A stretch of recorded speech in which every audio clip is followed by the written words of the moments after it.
இன்றே டவுன்லோட் செய்து உங்கள் ஃபேவரட் ஷோக்களை என்ஜாய் பண்ணுங்க. என்ன நல்லா இருக்கும்னு எனக்கு எப்படி தெரியும் மாமா? நீங்களே ஆர்டர் பண்ணுங்க. நான் சிட்டி காய், ரொம்ப அழகா இருக்கேன்னு எல்லாருமே சொல்லுவாங்க. உண்மைதானே? ஆமா மாமா. அப்போ இந்த அழகனுக்கு சிட்டில ஒரு பொண்ணு கூட கிடைக்காத மாதிரி இந்த பட்டிக்காட்டு தயத்தக்கா கிட்ட எப்படி விழுந்தா? என்ன ஆர்டர் பண்ணா நல்லதா இருக்கும். நீயே ஆர்டர் பண்ணு. கடுப்பா இருக்கு. மாமா பக்கத்துல உட்கார வேண்டியனா இப்ப உங்க பக்கத்துல உட்கார்ந்துட்டு இருக்கேன். எதுக்கும் வேலைக்காகாதவ மாமா கூட இருக்கா. அவங்கள பார்த்துட்டே எப்படி சாப்பிட முடியும்? வாங்க மம்மி போலாம். பேபி, வயிற்றுச்சலோட பசியோட இருக்கும். நம்ம வயிற்றுக்குள்ள ஏதாவது போறதுக்குள்ள வாய்ப்பு கிடைக்கதான்னு எதிர்பார்க்கலாம். அதெல்லாம் இல்ல மாமா. ஏதோ என் அதிர்ஷ்டம் நல்லா இருக்கு, நீ கிடைச்சிருக்க. அந்த அதிர்ஷ்டமே ஆர்டர் பண்ணா நல்லா இருக்கும். நீ தானே என்னோட அதிர்ஷ்டம். அதனாலதான் சிவா பூரி கல்யாணம் உன் தலைமையில நடக்குது. நீ தானே பயங்கர கிராண்ட கல்யாணத்தை நடத்த போற.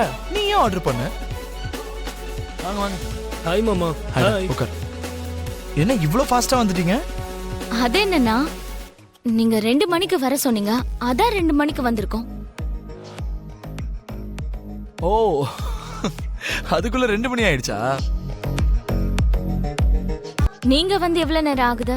நாங்க 1 மணிக்கு வந்துட்டோம். பாத்தியா சிவா, அவங்க பிரைவசிக்காக கொஞ்சம் லேட்டா வாங்கன்னு நம்ம கிட்ட சொல்லிருக்காங்க. காதலிக்கிற விஷயத்துல இவங்களை அடிச்சுக்க ஆளே இல்லைன்னு நினைக்கிறேன். நம்மளே இவங்க கூட போட்டி போடணும் சிவா.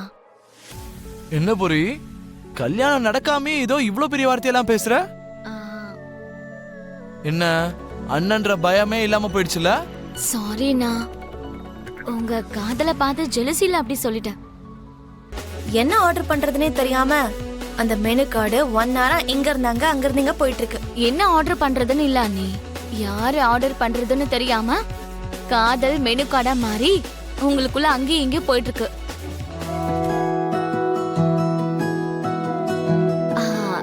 சாரிண்ணா, மறுபடியும் கொஞ்சம் ஓவரா பேசிட்டேன்.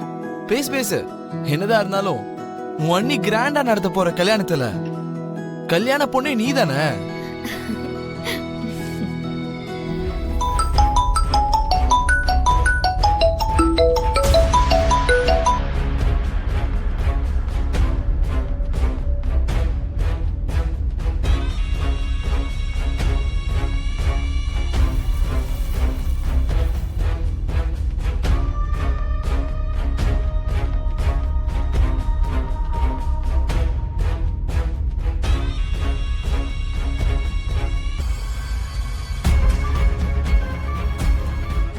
ஓஹோ, பூரிய கல்யாணம் பண்ணிக்க இவனுக்கு பிடிக்கலன்னு நினைக்கிறேன்.